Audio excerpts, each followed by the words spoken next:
Assalamualaikum warahmatullahi wabarakatuh. Selamat pagi pemirsa, senang sekali Tawakal kembali menjumpai Anda bersama saya Farid Hasan. Pemirsa, untuk ikhlas kepada orang yang sudah pernah menyakiti kita memang berat rasanya. Tapi itu tetap berpulang kepada diri kita masing-masing, apakah kita mau memaafkan atau justru tidak. Dan pemirsa, itu juga yang dialami oleh narasumber kita, Ibu Mary. Assalamualaikum Mary. Waalaikumsalam, Mas. Ya, terima kasih Ibu sudah hadir di Tawakal. Ibu masih berat ya untuk mengikhlaskan apa yang pernah dilakukan suami Ibu ke Ibu ya. Iya, Mas. Ya, baik, terima kasih.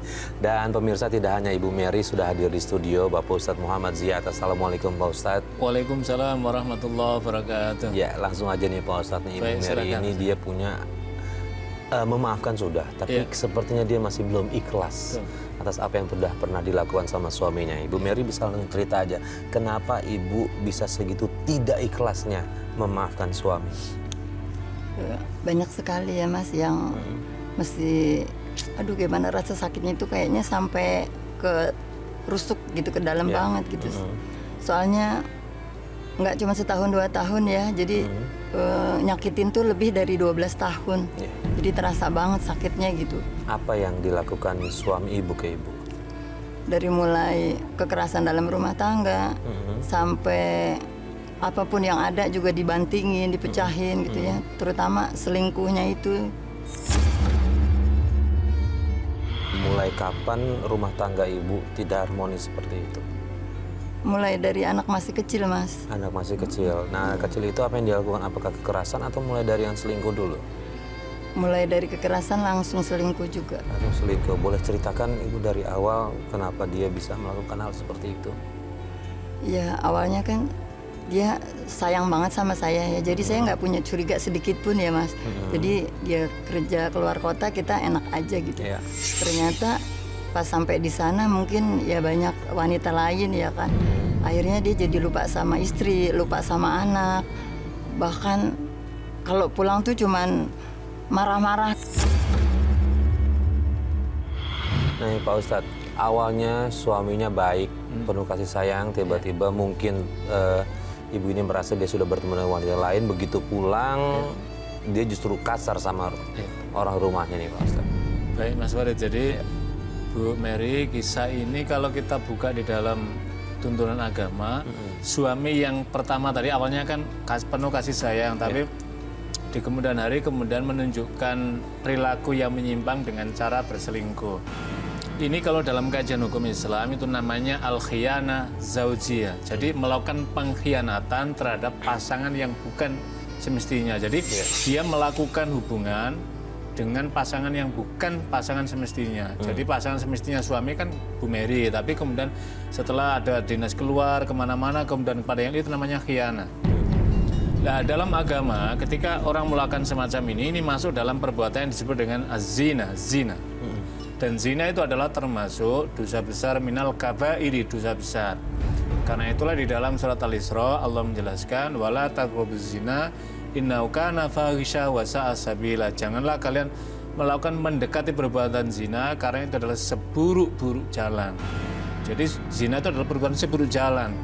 Apa implikasinya? Implikasinya ketika orang diliputi dari menempuh jalan sudah melakukan pengkhianatan zaujiyah tadi, pengkhianatan terhadap pasangan yang sahnya, kemudian melakukan praktek yang dilarang keras oleh agama, setan masuk di dalamnya, emosinya kemudian muncul, akibatnya diluapkanlah ketika di rumah. Apa luapannya? Luapannya adalah kemudian melakukan perbuatan zalim yang dibenci oleh agama, yaitu apa? Menyakiti istri dengan cara KDRT, kekerasan dalam rumah tangga. Nah, Nabi SAW mengingatkan kepada para suami, kata Rasul SAW, akmalul mu'minina imanan. Jadi kesempurnaan iman seseorang itu adalah aksanuhum khuluqan, yaitu akhlaknya yang baik. Lah, akhlak yang baik bagi seorang suami itu apa? Rasul mengatakan apa itu khairukum li ahlikum. Sebaik di antara kamu adalah orang yang paling baik akhlaknya kepada istri dan keluarganya. Tadi apalagi sampai ada kopi dibanting, ada ini dibanting, itu kan sudah luar biasa melampaui, bahkan itu masuk dalam perbuatan kedoliman. Jadi sudah khiyana zaujiyah itu sudah besar, melakukan kedoliman pada istri dengan cara tadi itu juga mengerikan sekali lah. inilah yang kemudian menjadi bibit-bibit rahmat Allah dari rumah tangga itu diangkat, dicabut oleh Allah. Ibu udah sempat mengingatkan ke suami apa yang dia lakukan itu adalah salah. Sudah Mas, Sudah, kemudian sikapnya dia apa? tambah marah. Tambah marah. Malah besok lusanya bawa perempuan, mabuk-mabuk gitu lah pokoknya.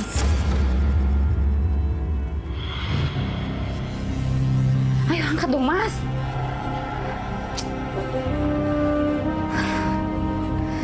Aduh, nggak aktif lagi.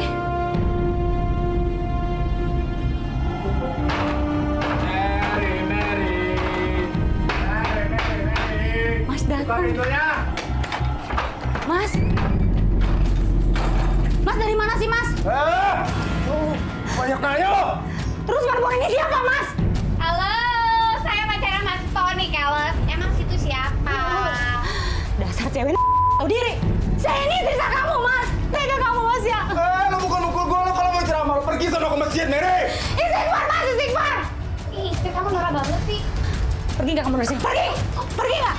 Mas Tony sakit. Mary. Sering dia melakukan itu. Sering, bahkan sama anaknya Mas, udah tanda tangan di atas materai gitu kan, biar nggak selingkuh lagi. Kalau selingkuh lagi bapak keluar dari rumah ini, tetap aja masih tetap juga. Oke, ini Pak Ustadz, suaminya bahkan sekarang sudah mulai berani. Pada saat itu ya berani bawa wanita lain ke rumah Ya. untuk selingkuh. Apalagi orang mau melakukan selingkuh dan terang-terangan dibawa Ya. di hadapan istri dan anak-anaknya. Itu ada dua dosa besar. Yang pertama, khianat pada keluarga tadi. Yang kedua, melakukan kezoliman kepada istrinya. Yang ketiga, bapak tadi telah memberikan contoh buruk perbuatan fahisha kepada anaknya yang seharusnya itu tidak boleh ditampakkan. Ya. Jadi itu kalau di dalam di dalam Al-Qur'an itu namanya nafsul ammara. Kata dalam surat Yusuf, inna nafsa la ammaratun bisu. Sesungguhnya nafsu amarah itu adalah nafsu yang senantiasa mendorong kepada pelakunya untuk melakukan keburukan-keburukan, dan orang yang melakukannya biasanya bangga dipertontonkan oleh pada orang lain.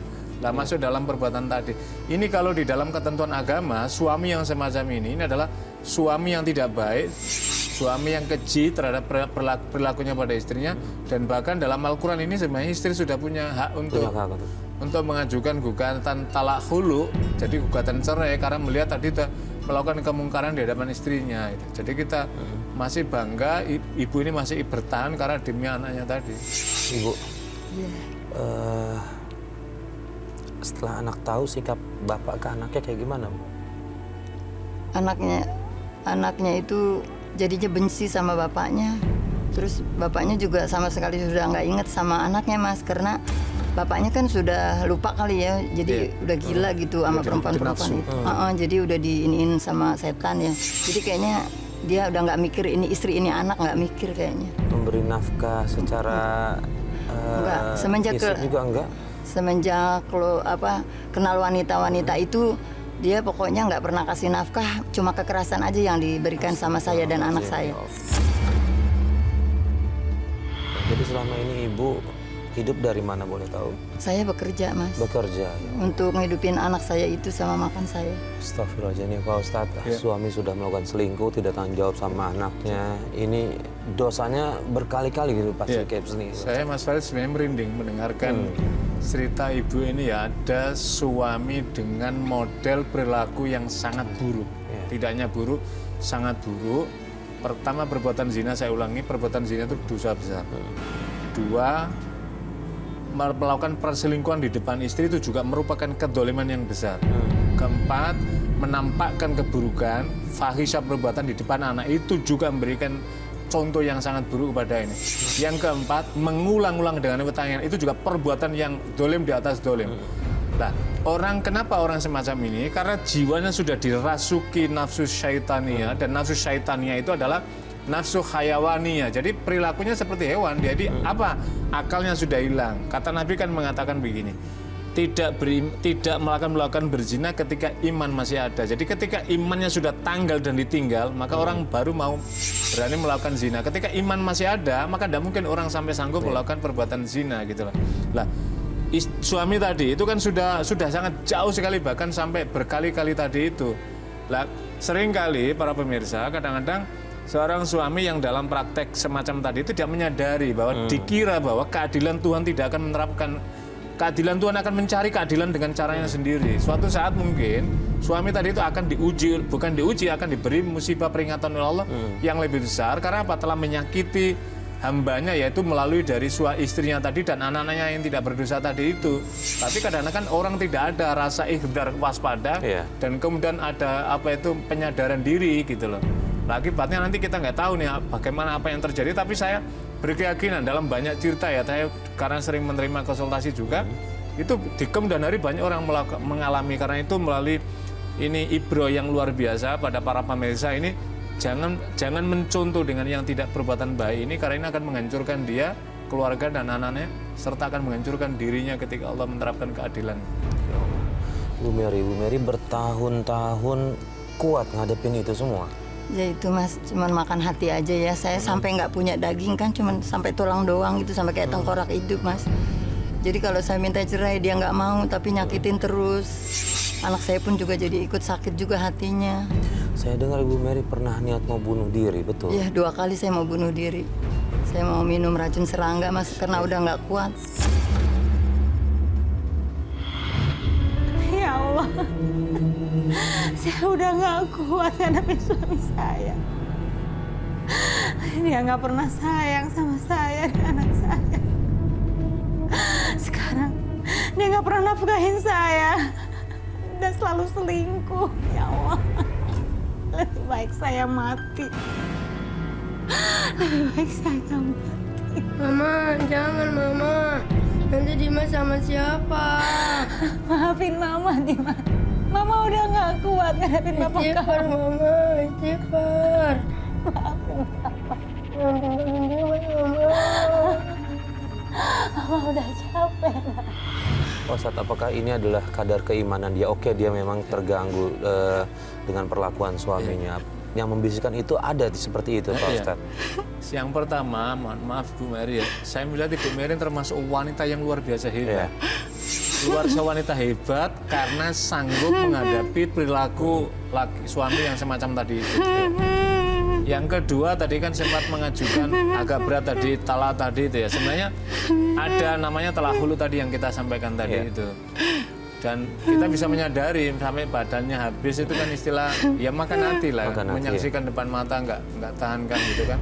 Sampailah kemudian bisikan setan itu datang, untuk apa kamu hidup kayak begini, sudah lama akhir saja, itu bisikan setan.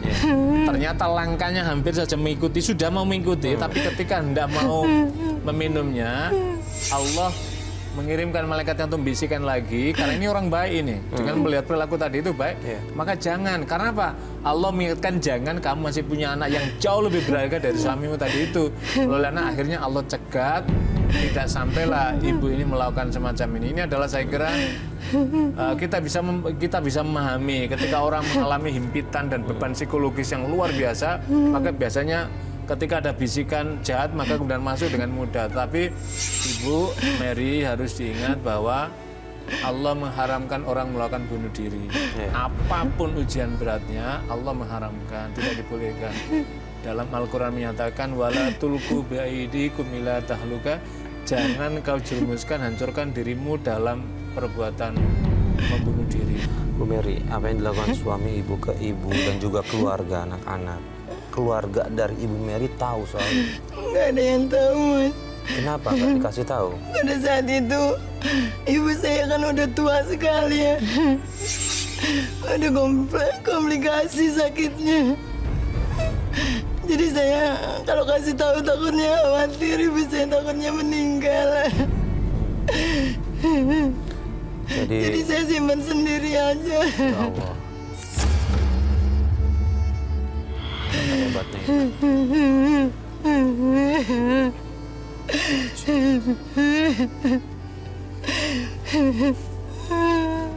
Pak Ustadz, Ibu Mary menahan bercerita ke keluarga. Selain dia khawatir ada apa-apa dengan keluarganya, dia juga mencoba untuk menutupi aib dari suaminya nih Pak Ustadz. Saya kira begini Mas Farid, inilah di antara kelebihan yang Allah berikan pada kaum wanita. para istri Allah berikan bekal kesabaran yang luar biasa. Dan memang ini juga baik dalam makna menutup rahasia supaya orang lain tidak diketahui. Ini juga termasuk tuntunan dari agama, menutup rahasia keluarga. Tapi ada efeknya, kalau orang tidak kuat menahan beban berat semacam ini, maka kemudian bisa sakit orang yang menahan. Maka sebenarnya yang semacam ini bukan berarti membuka aib, tidak, tetapi cari di antara anggota, mungkin dari pihak suami tadi, yang bisa dipercaya menjaga ini, disampaikan, siapa tahu ini menjadi jalan untuk bisa merubah perilaku buruk dari suami tadi itu. Sebab kalau tidak, kadang-kadang suami kan merasa, wah nggak ada yang tahu, Anda posisinya lemah, dia akan meluapkanlah nafsunya yang merajalela, kemudian bahkan tidak sukan-sukan lagi dibawa ke rumah. Ini kan sesungguhnya sudah pada tingkatan degradasi akhlak yang sudah hancur sebenarnya bagi seorang suami.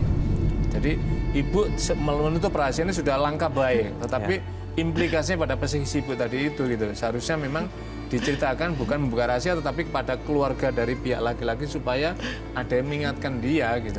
Ya, Bu Mary, saya boleh tahu ibu sama suami ini masih status menikah atau sudah bercerai? Masih status Masih menikah. Oke, kemudian kondisi suami ibu gimana sekarang? Saya dengar katanya sakit ya? Iya, sudah sakit. Boleh tahu sakit apa? Ya lumpuh gitu kakinya sih, udah kayak mungkin urat-uratnya ya udah nggak bisa untuk berjalan. Penyebabnya apakah karena kecelakaan atau memang dia tiba-tiba sakit aja? Kecelakaan, Mas. Kecelakaan.